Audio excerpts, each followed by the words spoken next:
the General Assembly, if you don't know it, it is one of the best resources that we have here in town, along with WeWork and the Cove and others. One of the things that's really great about our community now is the various places that exist for our next generation of entrepreneurs to get training. I think one of the best things that's happened over the last 10 years has been the growth of co-working and acceleration programs. And sometimes we have a tendency to overlook it. Universities have great programs.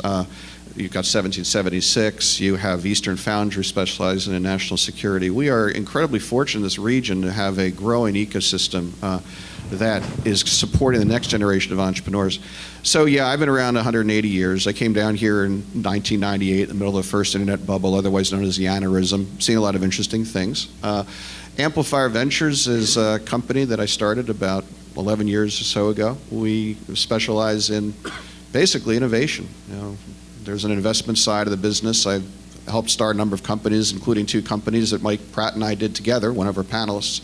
We've sold some, lost some. It's just a party. And then we do a fair bit of innovation consulting work. Right now, my biggest client's the Department of Defense. If you are aware, we're doing a program called Tandem NSI, where we are teaching the Pentagon how to work with entrepreneurs. It's a big job. Somebody has to do it. And I'm happy to tell you we're making a lot of progress. So when I'm not doing that, my other big client right now is one of the largest faith-based organizations in the United States, helping them figure out how to do innovative new programs. So if you can imagine the bizarreness of my daily life, talking with people who make things go boom and talking to people who save souls in the space of a 2-hour period, it's very great, and it's enriching, and only in Washington, D.C. So somebody has pointed out that this panel has a lot of Johns on it. I wasn't quite sure how to react to that. But it is true, we do, and as well as myself, we have Dr. John Holaday. John, as is the case for a number of people in the panel, is an old friend of mine. He's an angel investor. He's executive chairman of ExoCyte. Yeah, I remember that company name. Chairman of Bioncor and founder and ex-CEO of EntreMed, successful biotech companies. He's been around and part of our life science industry for many years. He's been a banker, investor, and so forth. Have a lot of interesting things to say, I'm sure. Mike Pratt is currently managing partner of Select Venture Partners. It's kind of interesting to me, having had a long career as a successful entrepreneur, growing and selling a couple of companies. He would choose to go the dark side. I'm sure he'll explain why he thought that was a good idea. John Tullis, who I'm just meeting for the first time, is managing director of Tullis Health Investors. He's a health investor. And then, Nate Yohannes, is that right? That's correct. Thank you. And you are the Senior Advisor, Office of Investment and Innovation, the US SBA. You work with Mark Walsh. Mark is my new boss. That's correct. And an old friend of mine. So if it goes well, I want you to go back and tell Mark I said hello. Likewise. There you go. All right, guys. So let's, since we have a room of people who are interested in the investment community, let's just start here. Let's go down the row. What are you all doing right now from the standpoint of being investors? What are you looking for? How are you involved in the investment community? And I'll start with my favorite, John, here to my left. John, go ahead. Good morning, everybody. It's a great pleasure to be here. I thank Tien and Jonathan for the opportunity to share some thoughts and some stories with you. I have had a very rich career in the life sciences and enjoyed it greatly. As it turns out, 15 years ago, I started a company called EntreMed. We became very much in the news on May 3rd, 1998, not that I remember, when the New York Times announced that we were going to cure cancer in 2 years. Quite a challenge. What we were doing with EntreMed is finding a way to block the growth of blood vessels that feed tumors. And in so doing, you can decrease the growth of the malignancy. We developed thalidomide all the way through phase 2 studies, sold that to Celgene, became a great way of helping people with various forms of malignancy. But, you know, after curing mice of cancer, I still get thank you notes all the time. It's an important thing. Cancer, as you probably know, is one of the biggest problems that we have to deal with in terms of our own health and the health of the families and friends, and how do you deal with cancer. A lot has happened in the last few years in particular. What's the problem with cancer? A fundamental problem is that the immune system does not recognize malignancies. It just waves on the way by a tumor and leaves it alone. Maybe many of you saw that last Sunday, Jimmy Carter announced that he'd been cured of his cancer. He had a brain cancer that was metastasized from primary melanoma. How did that happen? Well, a company called Bristol-Myers Squibb invented a drug called PD-1, it's Opdivo, which takes the brakes off the immune system, which means that the immune system no longer rides by the malignancy. It says, wait a minute, I've got to pay attention. In the last 3 years, I've started another company, this one headquartered in Singapore, for various reasons that I won't go into, where we have taken some now patented technology that doesn't take the brakes off the immune system, but it puts the accelerator on the immune system.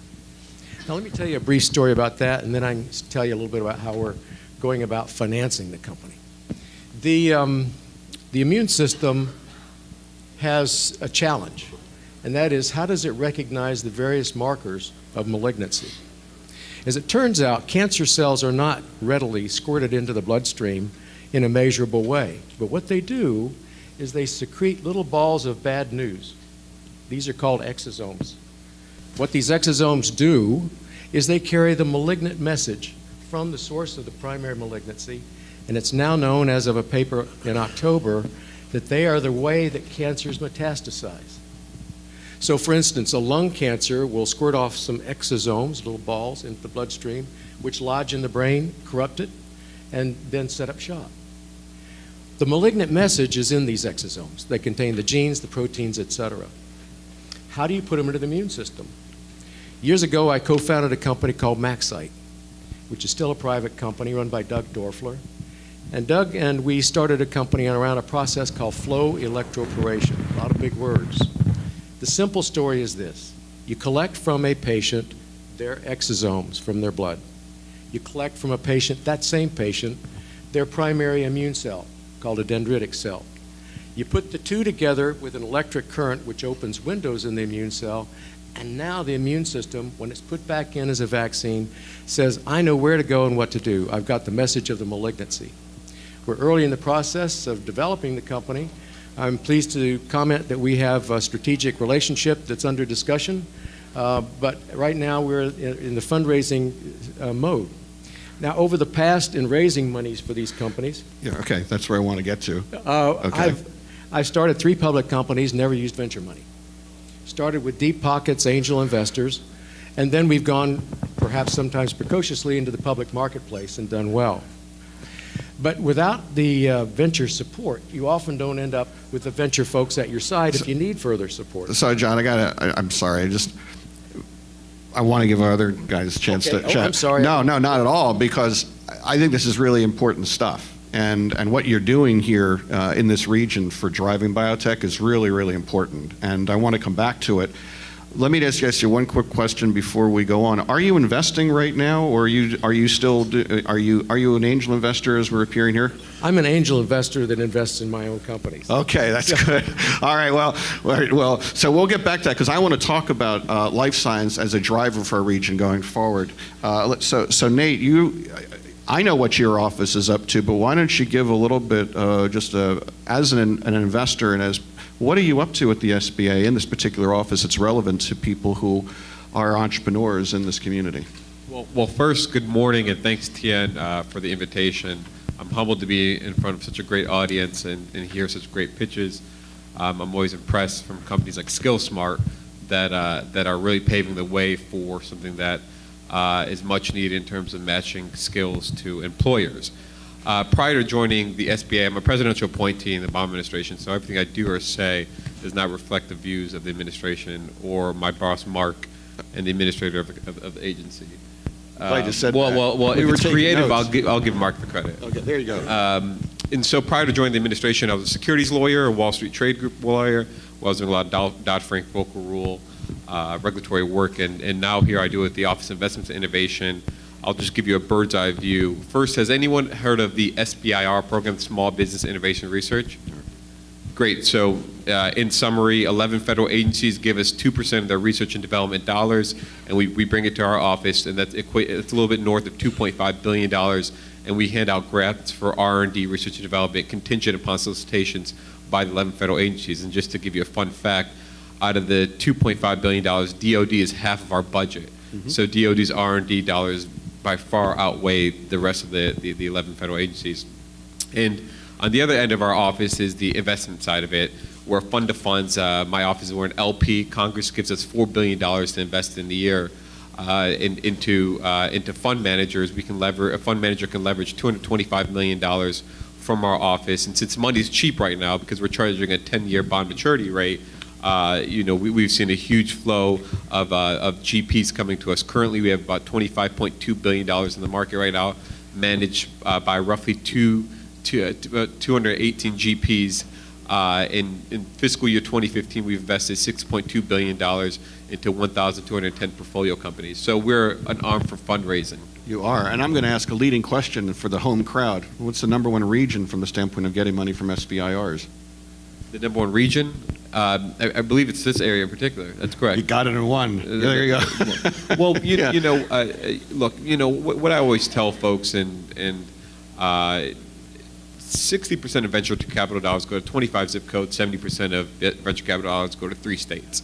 And when we look at our fund, we do the exact opposite on the SBIC end of it. Roughly 33% of our capital goes to women and minorities and goes to communities all across this country. And so in the SBIC side of it, we're looking for fund managers sourcing the best deals from outside of that 25 zip codes. In the SBIR program, we're continuing to look at the best innovative ideas, and we just had a road tour where we visit the bottom 20 states that haven't received our capital to try to increase these states from receiving capital. So for the purposes of this room here, afterwards, if they want to network and talk with you, you're a good conduit for understanding the SBIR program or how to connect the dots, in particular from an entrepreneur perspective today. That's right, as well as if you're a venture firm or a private equity firm, BDC or a bank, we're happy to help as well. Okay, cool. And I love that. I'm here from the government and I'm here to help.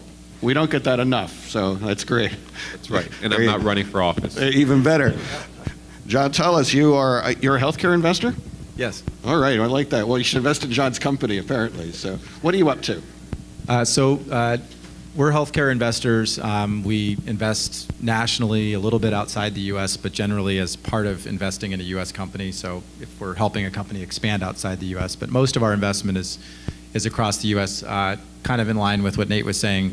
We actually focus a lot more on sort of the non-traditionally core markets for venture and growth equity. So a lot of our investments are throughout the central U.S., western mountain states, southeast, mid-Atlantic, as opposed to sort of Boston, Palo Alto, San Diego, which are much more traditional hubs for a lot of healthcare.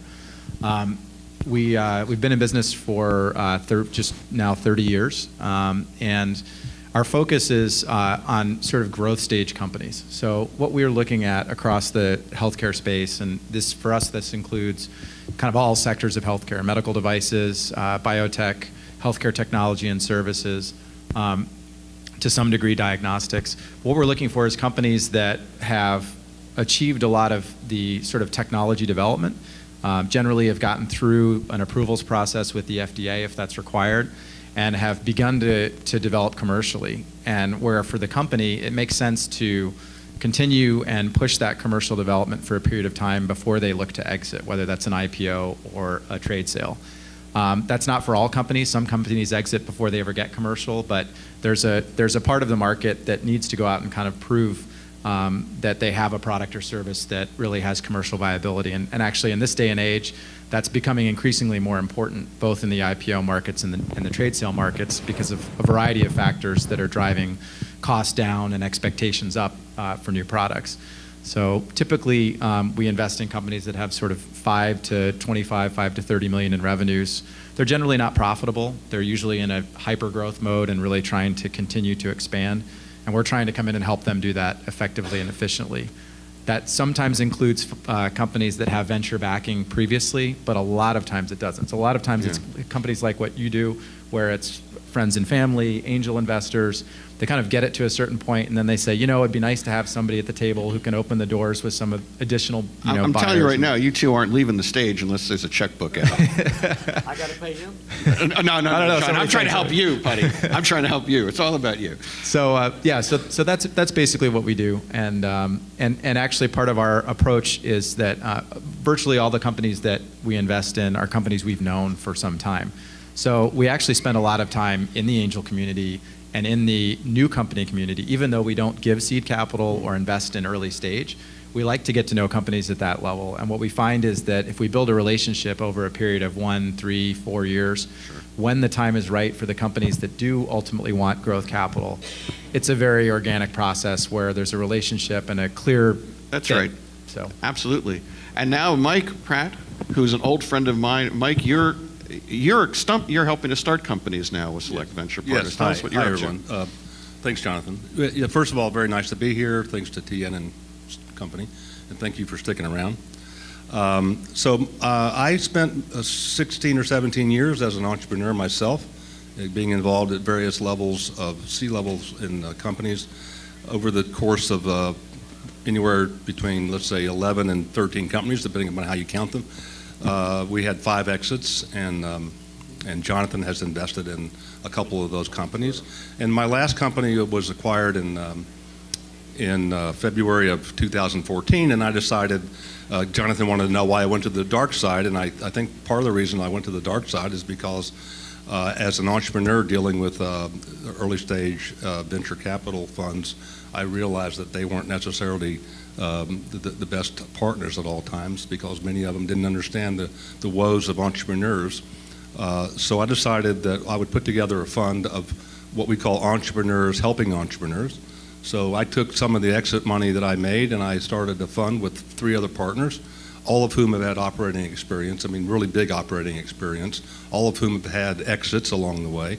We put $1 million of our own money into the fund, and we raised another almost $4 million, so that we have a small $5 million fund.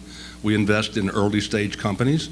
We're post friends and family, we're pre-Series A, generally speaking, although we have done things that don't exactly fit that model. We tend to focus on our own expertise, which is enterprise software, SaaS-based delivery solutions that service either the healthcare industry or the education industry. We do a lot of mobile application type things. We've made 10 investments thus far. We generally make small investments. $250,000 is our sweet spot. We keep a little bit of money on the side to do follow-on. And the one thing that makes us different, I think, is that we all are actively involved in helping the companies be successful. And that's whatever that necessarily means, depending upon what the company needs. Some of the people that we've invested in, some of the companies we've invested in are represented here today. I don't know if Rick Fleischer is still here, but urgently, is Rick here? No, he probably had to go get back to work, but hopefully, yeah.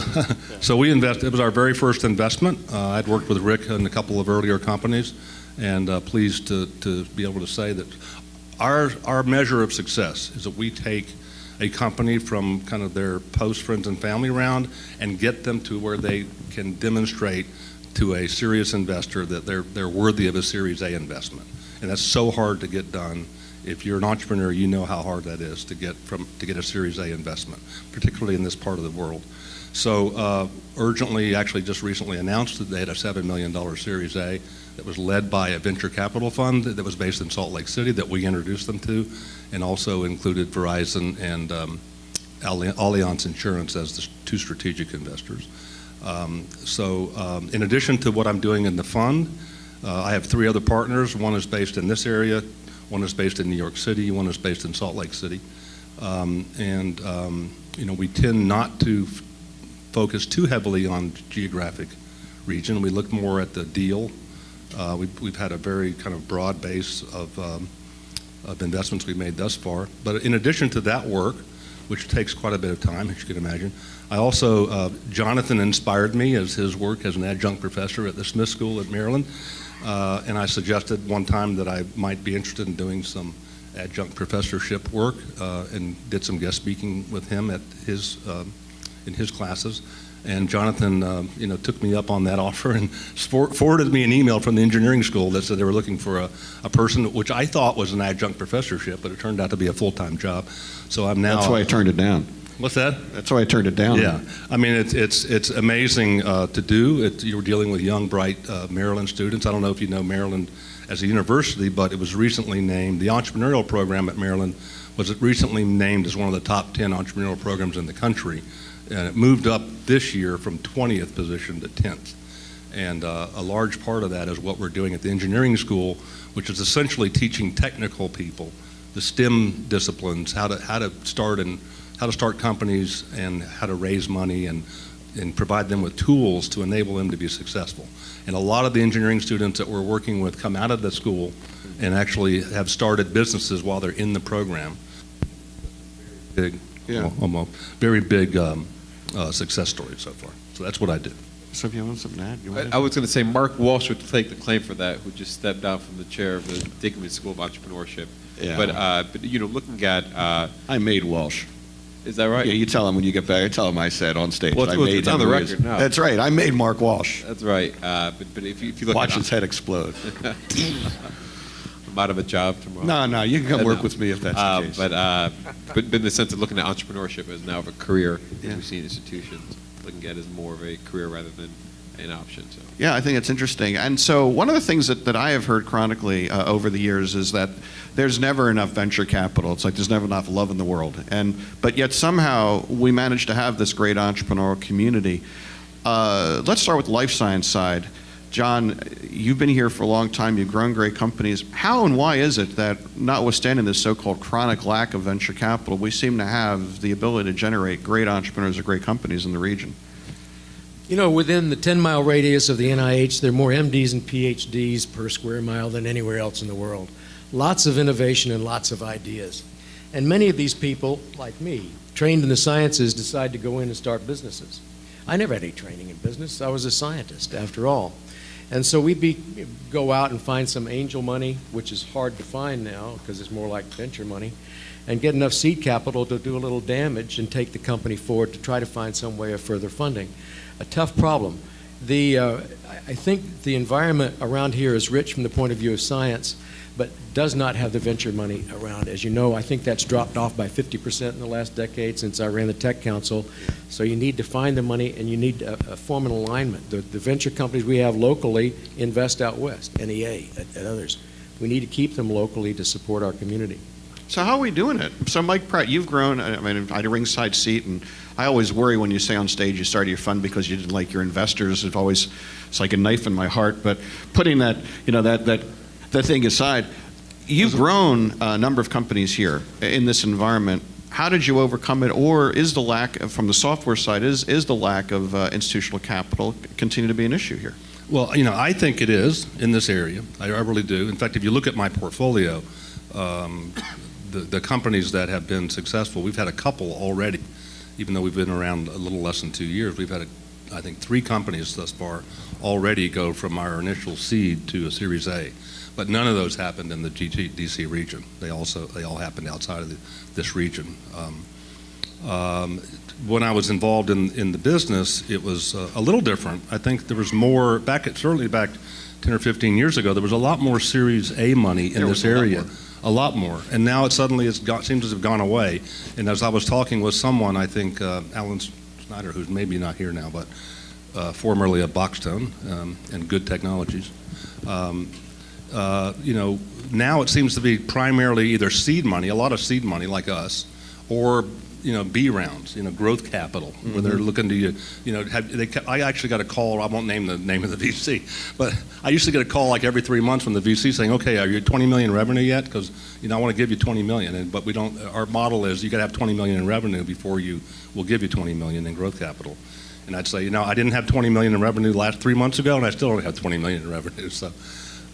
So I think what happened, in fact, in my last company, in SpiderSafe, which Jonathan was an investor, by the way, a very good investor. There you go. Yeah. Glad we have that on the record, Very too. good advisor. Well, I was actually actively looking for Series A money when my acquirer happened to approach me and offered to buy us. So, and Mike Labriola, who is our counsel, and I will put a big plug in for Wilson Sonsini and for Mike himself as a great venture firm to work with. He knows how that worked, and we basically went from raising money to basically negotiating the acquisition of the company by a very large security company out in California. So we basically didn't find the Series A, but we found an acquirer instead. Nate, that's something that I think that you all with the SIBR program, I mean, that's what you're trying to solve, isn't it? That 100% correct.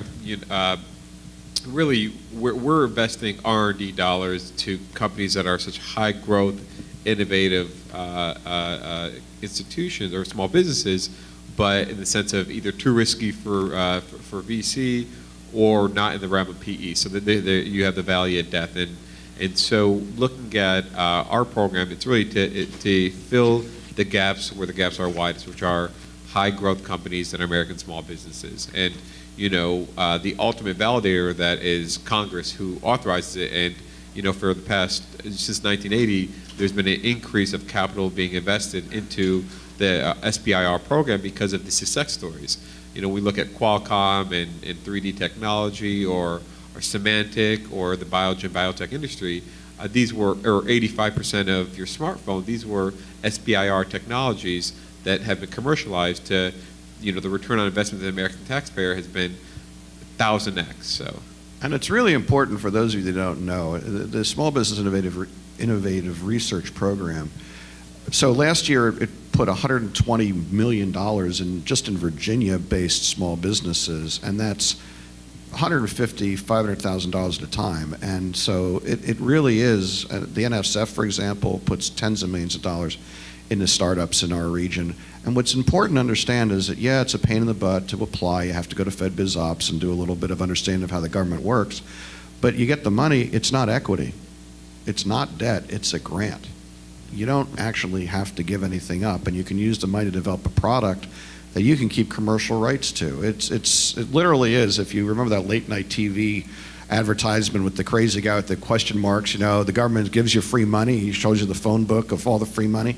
The reality is the SBIR program is the government giving you free money. They hate it when I tell you that, but that is a way to think about it. This region probably would not be as successful as it is at developing new startups if it was not for the federal R&D dollars. That's right. And one of my favorite success stories is recent, where a small firm in Northern California received early stage R&D dollars, and which it's a grant. So we help you commercialize it. So there's a tech transfer aspect of it. So our office is SBIR /STTR, Small Tech Transfer Research, because we want you to commercialize it. And they created a spoon for folks that have Parkinson's disease because the NIH realized that this is preventing them from eating in public. That has caused them that has had in turn much larger health ramifications. And Google bought the spoon from Lyft Labs for $250 million. So that early stage capital they received from the SBA, up to $2 million, has translated to $250 million for this one company. So one other question for the panel before I see if you all have one or two is, so what are some of the strategies that you all have seen entrepreneurs use successfully to grow businesses in the lack of institutional capital? I'll start with you, John Holaday. You've had experience with that. What would you recommend entrepreneurs do? Well, about 15 years ago, Steve Meltzer, whom we all know, and I wrote an article, How to Attract Angel Investors. And in certain fields of medicine, for instance, it's someone whose mother died of whatever disease, and they'll throw $1 million at you, and God bless them, it's kind of dumb money. They don't know what the company's like, when they'll get a reward, or how to work it. That's not there anymore. The angels have all come together in a common group. They do the diligence of a venture group. And so that's one of the reasons why we have the gaps. So if you're starting with angels and then going to Series A and the other sequences to get your financing, that wheel is broken at the angel side. Also, life sciences is a more risky investment than information technology. We have to answer to the FDA. That's not fun. But I think that the environment's changed remarkably in terms of the sequence of events from early funding to later. Do you find universities are a great partner for life science companies because of the STTR program and just that they have maybe better ability to get grants? Do you use universities more? One can do that. The problem they end up with that, though, is the tech transfer offices and also trying to talk to the scientists and let them understand you're building a business out of their work. Mm-hmm. And as a consequence, it can be a tough thing hurting those cats. Mike Pratt, you're an expert in this stuff. I've watched you do it now for many years. What are some of the hints you'd give our entrepreneurs about how to grow a business without institutional capital? Well, yeah, so this is actually something that's, again, changed over the years. But if you, what I always tell the students that are interested in what we're doing and who have their business ideas is don't take any money as long as you can. I agree with that. Build, and everybody, the days of people funding, a company with an idea are over. And so you have to figure out a way to bootstrap as much as you can and to raise money from friends and family as you can. And the longer you can, I tell them, the longer you can go without taking institutional capital, and institutional capital, that's a general term. Let's say any outside capital, really, even from somebody like us who are seed capital people, the better off you are. Because if you can continue to build your MVP and get a couple of people actually using your product before you actually bring in the outside capital, the ultimate result is you get a better valuation for your company. And so I say don't take capital until you absolutely have to. And you have to be prepared to have a product that you can actually go and actually show somebody and take. I actually teach the Steve Blank's lean startup process at Maryland, and that is a really interesting process that John Keeley talked about. Is that you talk to customers first and figure out, do I actually have a product? Or if it's a product that they're interested in, how should it be developed before you ever think about a company or raising money or any of that stuff, and continue to iterate based upon customer feedback so that you have an MVP, which should be, according to the way I tell people, take your MVP, then cut it in half, and then cut it in half again, and that might be a product that's actually a good MVP to start with. That's one of the things I tell entrepreneurs: don't try to over-engineer early-stage products, because, if you're not embarrassed by your first product that goes into the market, you probably waited too long. Is what I tell them. Yeah, so MVP, minimum viable product, it's a really important life lesson, frankly, for any entrepreneur, is that the only way to learn whether or not you're doing something constructive is to put it in front of people. And that's a really scary thing to do. The other thing I'll point out is that another big school of thought for startups and product design is something called design thinking, which again is very much from the standpoint of empathy and understanding the customer. There's a tremendous value in getting yourself out of the lab, getting yourself out of the space of the comfort of building something to actually put it in front of people. And by the way, put it in front of people doesn't mean people that like you, because people like you will pat you on the back and send you back in the game. It's going to people that don't know you. That's the most valuable data you can get, is somebody has no reason to like you or dislike you until they see your product. So we have a few moments. Do you have any questions? I mean, I've got some others that I could ask. Yes, ma'am. This is a question for SBIR. So the region has really benefited a lot from SBIR grants, and I've seen life sciences companies who use the SBIR grants to just add undiluted money to venture capital investments become very, very successful. At the same time, you have a number of scientists who keep receiving SBIR grants but never commercialize. And I think that the problem there is a cultural problem in the region, because we were so beneficiary of the resources, research of the federal government. We have... Those are all very true things, but do you have a question? Yeah, we have a lack of executive and business expertise here. And for our region to go there, we need a shot in the arm from that side. Does the federal government have any programs in mind with the pilot? So you're asking if the federal government has programs to increase the level of executive talent that's available in the region? Well, Yes. First, within the SBIR program, we try to help you commercialize it by sending you or by directing you to certain institutions or organizations or centers to help you advance your business needs. Now, there's an office called, within the U.S. Small Business Administration, called the Office of Entrepreneurial Development. And within the Office of Entrepreneurial Development, OED, there's 11,000 resource partners across this country. It's 1,100 resource partners across this country that will help a small business owner take the ideal and scale it from a business standpoint. And have you heard of SBDC, Small Business Development Centers and scale programs? So, as we continue to either have our field offices across this country that are government agencies within the SBA or within our resource partners that receive grants from our offices, those are great resources to help you to help you commercialize, or to help you scale your business. And we always try to encourage the partnership between the SBIC fund managers, because we're the largest fund of funds in the world that solely invest in American small businesses. We probably are the largest LP with the most GPs, 200 plus GPs. And so we're always looking for that connective tissue between our SBIR fund managers as well as our SBIC investment managers. No, grant recipients and investment managers. So the other thing I want to add there is that what you've identified is an enormous problem generally with SBIRs, which is that they're not designed to actually, as it exists, attract startup entrepreneurs. They're designed to attract researchers, particularly on the Department of Defense side. I've spent a lot of time in that.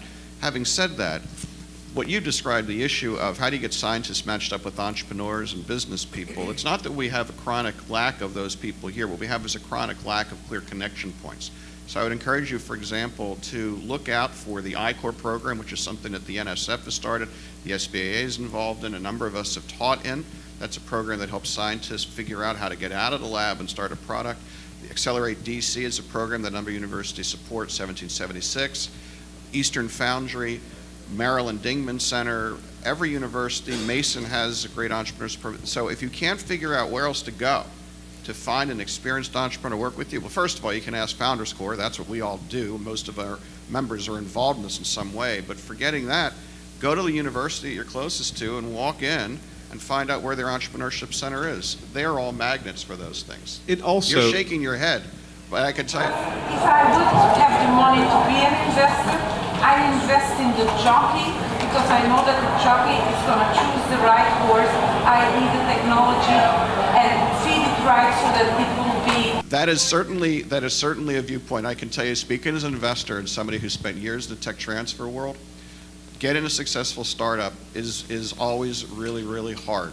Most fail. Whether you bet in the jockey, the technology, that magical overlay between the two, matched with market, it's so ephemeral, so hard. So the reality here is that for those of you scientists, if you have a great idea and you think I need business expertise, there's places to get it. That's the only point. And that's not the government's job. The government's job is to be a convener, but not to be the one to solve that problem. That's up to the private sector. Another question. Hey, Bob. Around your point, John, about how do you do all this? Something to keep in mind as a possibility to find out a link, and that is to go on the website, our FBI website, for the various agencies that I work for. You can see what has been there in the past. If you can find the subject area that's your sweet spot, see if you can find a past SBIR listing and a point of contact in the government dealing with that possibility, reach out to that person to try to build a relationship that which may lead to you being able to affect how they put an SBIR together to give you a better opportunity to successfully bid and capture. That's right. Got time for one more? Yes, ma'am. I wanted to ask John Tullis what's the most interesting medical device you're working with right now, so maybe have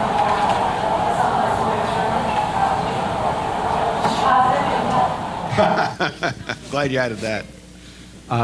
Good question. We have a few pretty interesting medical device investments right now. The one that comes to mind first is I was just at a board meeting for, so it's fresh in my mind.